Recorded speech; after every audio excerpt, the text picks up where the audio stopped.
ಉತ್ತರ ಕರ್ನಾಟಕ ವಿಶ್ವಕರ್ಮ ಯುವ ಬರಹಗಾರರ ಮತ್ತು ಸಂಶೋಧಕರ ವೇದಿಕೆ ಕಮಲಾಪುರ, ಶ್ರೀ ವಿಶ್ವಮಯ ಸಾಹಿತ್ಯ ಪ್ರಚಾರ ಸಮಿತಿ ಹುಬ್ಬಳ್ಳಿ ಹಾಗೂ ಶ್ರೀ ಹೇಮನೂರರವರ ಪರಿವಾರ ಮತ್ತು ಅಭಿಮಾನಿಗಳ ಬಳಗ ಕಲಬುರಗಿ ಇವರ ಸಂಯುಕ್ತ ಆಶ್ರಯದಲ್ಲಿ ಹಿರಿಯ ಸಾಹಿತಿ ಶ್ರೀ ನರಸಿಂಗರಾವ ಹೇಮನೂರ ಅವರ ಸಮಗ್ರ ಸಾಹಿತ್ಯ ಸಂಪುಟ ಮಂದರ ಲೋಕಾರ್ಪಣೆ ಸಮಾರಂಭ ಸ್ಥಳ ನಗರದ ವಿಶ್ವೇಶ್ವರಯ್ಯ ಭವನ, ಜಿಲ್ಲಾ ನ್ಯಾಯಾಲಯದ ಎದುರುಗಡೆ, ಕಲಬುರಗಿ ಹಮ್ಮಿಕೊಳ್ಳಲಾಗಿತ್ತು.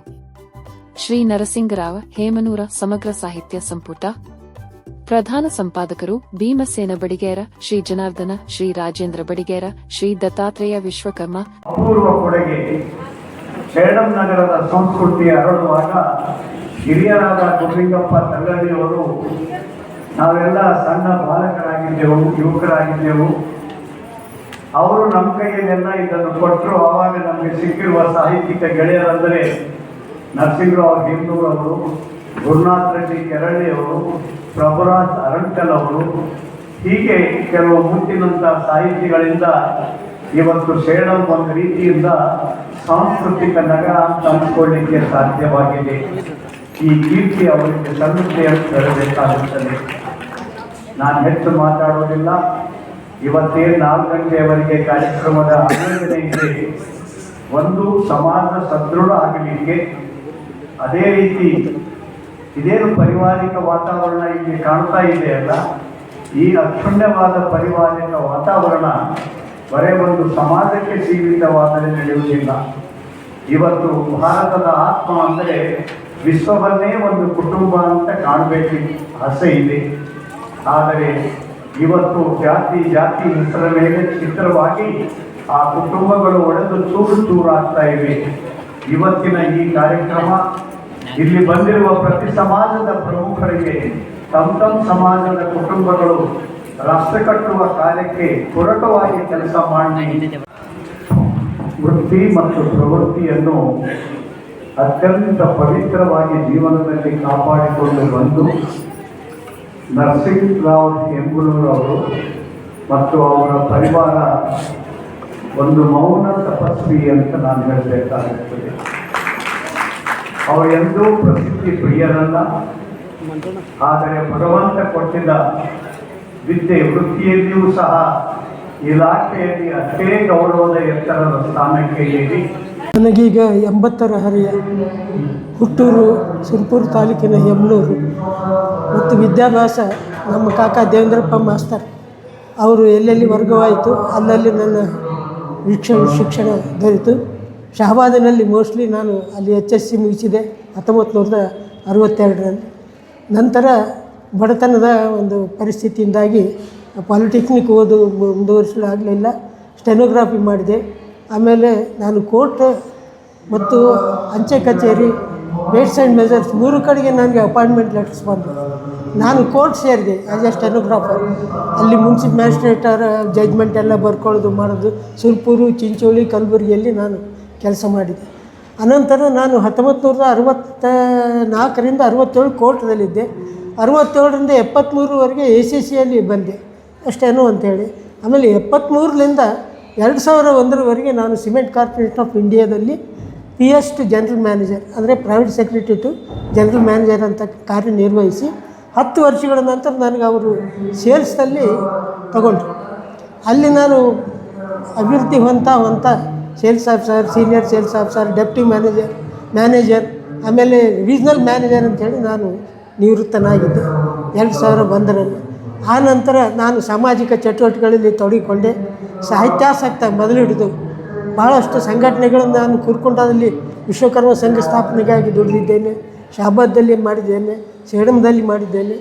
ಇದರ ಮಧ್ಯೆ ನಾನು ನಾನು ಸಾಹಿತ್ಯದ ಬಗ್ಗೆ ಭಾಳ ಆಸಕ್ತಿ.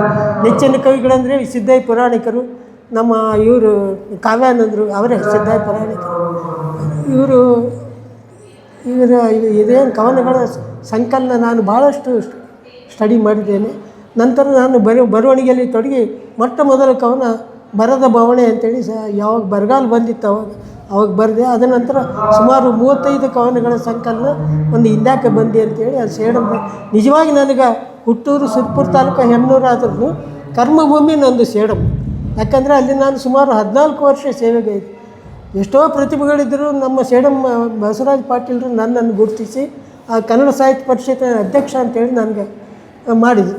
ಅದೇ ಒಂದು ಸಂದರ್ಭದಲ್ಲಿ 1981ರಲ್ಲಿ ನಾನು ಒಂದು ಬೃಹತ್ ಸಾಹಿತ್ಯ ಸಮ್ಮೇಳನದಲ್ಲಿ ಸೇಡಂ ತಾಲೂಕಾ ಮಟ್ಟದಲ್ಲಿ ಆಯೋಜನೆ ಮಾಡಿದ್ದೆ. ಅದಕ್ಕೆ ಡಾಕ್ಟರ್ ಕೆ ಮುದ್ದಣ್ಣವರು ಉದ್ಘಾಟನೆ ಬಂದರು. ಆಮೇಲೆ ಜವರೇಗೌಡರು ಬಂದಿದ್ದರು. ನಂತರದಲ್ಲಿ ಅಲ್ಲಿ ಸಾಹಿತ್ಯಾಸಕ್ತರ ಆಸಕ್ತಿ ಮೇರೆಗೆ ನೃಪತುಂಗನ ನೆಲೆದಿಂದ ಅಂತೇಳಿ ಒಂದು ಸಂಸ್ಥೆಯನ್ನು ನಾವು ಕಟ್ಟಿದ್ದೇವೆ. ಅದರ ನಾನು ಸಂಸ್ಥಾಪಕ ಸದಸ್ಯ. ನಂತರ ನಾನು ವಿವಿಧ ಕಡೆಗೆ ನಾನು ಕೆಲಸದಲ್ಲಿ ಹೋಗಬೇಕಾದ ಬಂದ ಕಾರಣ ಆ ಚಟುವಟಿಕೆ ಸ್ವಲ್ಪ ಕುಂಠಿತಗೊಂಡಿತು. ನಾನು ಮಧ್ಯಪ್ರದೇಶದಲ್ಲಿ ಕೆಲಸ ಮಾಡಿದ್ದೇನೆ, ಕೇರಳದಲ್ಲಿ ಕೆಲಸ ಮಾಡಿದ್ದೇನೆ, ಬೆಂಗಳೂರಲ್ಲಿ 6 ವರ್ಷ ಕೆಲಸ ಮಾಡಿದ್ದೇನೆ ಮತ್ತು ಹೈದರಾಬಾದ್ ಬಂದ ನಂತರ ನಾನು ರಿಟೈರ್ ಆಗಿದೆ. ನನ್ನ ಸಾಹಿತ್ಯ ಕೃತಿಗಳಂದರೆ 2 ಸಂಕಲನ. ಒಂದು ಹಿಂದ್ಯಾಕೆ ಬಂದು, ಇನ್ನೊಂದು ನೆನಪು 100 ತರಹ. ಇದರ ಆಚೆಗೆ ನಾನು ನಮ್ಮ ಸಮಾಜದ ಮತ್ತು ಬೇರೆ ಗಣ್ಯರ ವ್ಯಕ್ತಿ ಚಿತ್ರಗಳನ್ನು ಮಾಡಿದ್ದೇನೆ, ಸಾಧಕರ ಪರಿಚಯವನ್ನು ಬರೆದಿದ್ದೇನೆ. ಆಮೇಲೆ ಧಾರ್ಮಿಕ ಲೇಖನಗಳು ಆಗಲಿ, ಉಪನ್ಯಾಸಗಳನ್ನು ನೀಡಿದ್ದೇನೆ. ಅನೇಕ ಕವಿಗೋಷ್ಠಿಗಳ ಅಧ್ಯಕ್ಷನಾಗಿ, ಕವಿಯಾಗಿ, ಅತಿಥಿಯಾಗಿ ಭಾಗವಹಿಸಿದ್ದೇನೆ. ಮತ್ತು ಹಲವಾರು ಪ್ರಶಸ್ತಿಗಳು ಕೂಡ ನನಗೆ ಸಂದಿವೆ, ಸುಮಾರು 9-10 ಪ್ರಶಸ್ತಿ. ಅದರಾಗ ವಿಶ್ವಕರ್ಮ ರತ್ನ, ಕನ್ನಡ ಸಿರಿ ಮತ್ತು ಸಾಹಿತ್ಯ ಬ್ರಹ್ಮ ಇಂಥವೆಲ್ಲ ಪ್ರಶಸ್ತಿ ಸ್ವಲ್ಪ ನೋಟೆಡ್. ಅವು ನಮ್ಮ ದೇವಾನಂದ ಪ್ರಿಯ ಪ್ರಶಸ್ತಿನೂ ಕೂಡ ಈ ಶಿಕ್ಷಣ ಸಂಸ್ಥೆಯವರು ಕೊಟ್ಟರು, ಇನಾಮದಾರ್ ಶಿಕ್ಷಣ ಸಂಸ್ಥೆ. ಇಷ್ಟು ನನಗೆ ಈ ಒಂದು ಸಾಹಿತಿಗಳ ಒಡನಾಟ, ಅವರ ಪ್ರೇರಣೆ ಇದೇ ನನಗೆ ಈ ಸಾಹಿತ್ಯದಲ್ಲಿ ಹೆಚ್ಚಾಗಿ ತೊಡಗಲು ಸಹಕಾರಿಯಾದವು. ಕಲಬುರಗಿಗೆ ಬಂದ ನಂತರ ನನಗೆ ನಿಜವಾಗಿ ಹೇಳ್ಬೇಕಂದ್ರೆ ವಿಜಯಕುಮಾರ್ ತೇಗಲ್ತಪ್ಪಿಯವರು ನನಗೆ ಭಾಳ ಇನ್ವಾಲ್ವ್ ಮಾಡಿದರು ಎಲ್ಲ ತಮ್ಮ ಕಾರ್ಯಕ್ರಮಗಳು. ಆವಾಗ ಅವ್ರದ್ದು ವಿಶ್ವಜ್ಯೋತಿ ಪ್ರತಿಷ್ಠಾನ ಅಂತಿತ್ತು. ಅದರ ಮೂಲಕ ಅವರು ಸಾಕಷ್ಟು ಸಮ್ಮೇಳನ, ಅವರು ಕವಿಗೋಷ್ಠಿಗಳನ್ನು ಮಾಡ್ತಿದ್ರು. ಅದು ನನಗೆ ಮರ್ಯಾದೆ, ನನಗೆ ಅವ್ರು ಕರಿತಿದ್ರು. ಅದಾದ ನಂತರ ಅವರು ಸಾಹಿತ್ಯ ಪರಿಷತ್ ಅಧ್ಯಕ್ಷ ಆದರು. ಈ ಕಡೆ ನಾನು ಯಾರೊಡನೆಯೂ ನಾನು ಇದು ಮಾಡಿಲ್ಲ, ಎಲ್ಲರೊಡನೆಯೂ ನಾನು ಸಮಭಾವದಿಂದ ಇದ್ದೇನೆ. ನೀರ್ಗುಡಿಯವ್ರಿಗೂ ಕೂಡ ನಾನು ಅವ್ರ ಕಡೆಯಿಂದ ಒಂದು ಪುಸ್ತಕ ಬಿಡುಗಡೆ ಆ ಕಾರ್ಯಕ್ರಮ ಇಟ್ಕೊಂಡಿದ್ದೆ. ಹೀಗಾಗಿ ಸಾಹಿತ್ಯ ವಲಯದಲ್ಲಿ ನನಗೆ ಈ ತಾರತಮ್ಯ ಆಗಲಿ ಅಥವಾ ಒಂದು ತಂಡಗಳ ಇದು ನನಗೆ ಇಷ್ಟ ಇಲ್ಲ. ಸಾಹಿತ್ಯ ಅಂದರೆ ಒಂದೇ, ಎಲ್ಲರೂ ಒಗ್ಗಟ್ಟಾಗಿ ಕೆಲಸ ಮಾಡಬೇಕು. ಈ ಒಂದು ವಾತಾವರಣ ಯಾಕೋ ಇವತ್ತು ನಾಳೆ ಸ್ವಲ್ಪ ಇದಾಗ್ತಾಯಿದೆ. ಅದು ಯಾಕಂದರೆ ಬೇರೆ ಬೇರೆ ಕಾರ್ಯಕ್ರಮಗಳು ತಮ್ಮದೇ ಒಂದು ಮಾಡ್ಕೊತ ಹೋಗ್ತಾಯಿದೆ. ಇಷ್ಟಾದಮೇಲೆ ಸುಮಾರು 2001 ನಂತರ ನಾನು ಯಾವಾಗ ರಿಟೈರ್ ಆದೆ, 1-2 ವರ್ಷ ನಾನು ಬಿಜಾಪುರದಲ್ಲಿ ಕಾಂಟ್ರಾಕ್ಟ್ ಕೆಲಸ ಮಾಡಿ ಇದರದ್ದು ಪೊಲೀಸ್ ಡಿಪಾರ್ಟ್ಮೆಂಟ್ ಹೌಸಿಂಗ್ ಕೆಲಸ. ಅದಾದ ನಂತರ ನಾನು ಇಲ್ಲಿ ಗುಲ್ಬರ್ಗ ವಿಶ್ವಕರ್ಮ ಸಮಾಜದ ಅಧ್ಯಕ್ಷ ಅಂತ 3 ವರ್ಷ ಮಾಡಿದೆ. ಆ ಅಧ್ಯಕ್ಷದ ಅವಧಿಯಲ್ಲಿ ನಾನು ನಮ್ಮ ಒಂದು ಜಿಲ್ಲಾ ಮಟ್ಟದಲ್ಲಿ ನಮ್ಮ ಹುಡುಗರಿಗೆ ಫೆಸಿಲಿಟಿ ಏನೂ ಇರಲಿಲ್ಲ. ಅವಾಗ ಕಾಳಿಕಾ ದೇವಸ್ಥಾನದಲ್ಲಿ ಒಂದು 15 ರೂಮ್ ಇದ್ದವು ರೀ. ಆ ರೂಮ್ ನಾನು ವಿದ್ಯಾರ್ಥಿಗಳಿಗೆ ವಸತಿ ಅಂಥೇಳಿ ಅವರಿಗೆ ಮಾಡಿಕೊಟ್ಟೆ. ಅದರಿಂದ ಎಷ್ಟೋ ಜನ ಇವತ್ತಿಗೂ ನೆನೆಸ್ತಾರೆ. ಅದು ಆದ ನಂತರ ನಾನು ಬಿಟ್ಟ ನಂತರ ಅದೇನೋ ಒಂದು ಅನ್ಫಾರ್ಚುನೇಟ್ ಅದು ವಿದ್ಯಾರ್ಥಿಗಳಿಗೆ ಬಿಡಿಸಿ ಮತ್ತು ಅವ್ರು ಕಿರಾಯಿ ಕೊಟ್ಟು ಇದು ಮಾಡಿದರು. ನಾನು ಸಾಮಾಜಿಕ ಕಾರ್ಯಗಳನ್ನು ಭಾಳಷ್ಟು ಮಾಡಿದ್ದೇನೆ. ನಂಜುಂಡಿಯವ್ರ ಸರ್ ಮಾಡಿದ್ದೇನೆ, ಸಂಘಟನೆಗಾಗಿ ದುಡಿದಿದ್ದೇನೆ, ಹಳ್ಳಿ ತಿರುಗಿ. ಇಷ್ಟೆಲ್ಲ ಆದಮೇಲೆ ಈಗ ಒಂದು ವಯಸ್ಸು ಎಲ್ಲಿ ಓಡಾಡಲಿಕ್ಕೆ ಸ್ವಲ್ಪ, ಯಾಕಂದರೆ ವಯೋಸಹಜವಾದ ಒಂದು ಏನು ಕಾಯಿಲೆಗಳೇನೋ, ಮೊಳಕಾಲು ನೋವು, ಫ್ರಸ್ಟ್ರೇಟ್, ಆದ ಕಾರಣ ನಾನು ಮನೆಯಲ್ಲೇ ಇರ್ತೀನಿ. ಈಗಲೂ ಬರೆಯುವಲ್ಲಿ ಒಂದು ತೊಡಗಿದ್ದೀನಿ. ಅವಾಗ ಪುಸ್ತಕ ಬಿಡುಗಡೆ ಭಾಳ ಅದ್ದೂರಿಯಾಗಿ ನನ್ನ ನಿರೀಕ್ಷೆಗೆ ಮೀರಿ ಆಯಿತು. ನಾನು ಕರೆದವರೆಲ್ಲರೂ, ನಾನು ಇಷ್ಟಪಟ್ಟವರು, ನನ್ನ ಹಿರಿಯರು, ಒಡನಾಡಿಗಳು ಎಲ್ಲರೂ ಬಂದು ಇದೊಂದು ಯಶಸ್ಸು ಕೋರಿದರು. ಭಾಳ ನನಗೆ ಸಂತೋಷ ಆಯಿತು. ನಾನು ಅವರಿಗೆ ಅಭಿನಂದಿಸ್ತೇನೆ.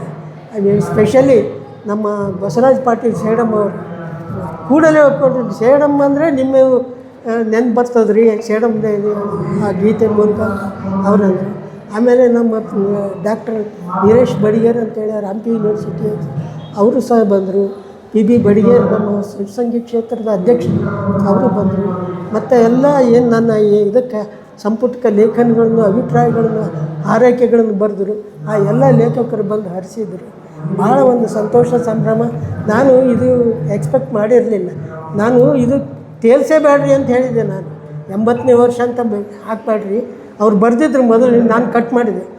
ಸಹಸ್ರ ಚಂದ್ರ ದರ್ಶನ ಅದಂತ ಬರೆದಿದ್ರು. ಇಲ್ಲ, ಇದು ಕೇವಲ ಪುಸ್ತಕ ಬಿಡುಗಡೆ, ಆ ಒಂದು ನೆನಪಿನಲ್ಲಿ ಇದು ಸಮಾರಂಭ ಅಂತ. ಈಗೇನಾಗಿದೆ ಅಂದರೆ 80 ಅಂದ್ಕೊಂಡೇ ಸ್ವಲ್ಪ ಬರೋರಿಗೂ ಒಂದು ಮುಜುಗರ, ಏನಪ್ಪ ಗೊತ್ತೇ ಇಲ್ಲ ನಮ್ಗೆ ಅಂತೇಳಿ ಹಿಂಗೆ. ಆ ಕಾರಣ ನನಗೆ ಸ್ವಲ್ಪ ಇದು ಅನ್ನಿಸ್ತು.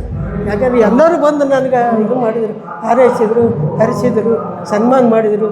ನಾನು ಭಾಳಷ್ಟು ಅವರ ಕೃತಜ್ಞತೆಗಳನ್ನು ಸಲ್ಲಿಸ್ತೇನೆ.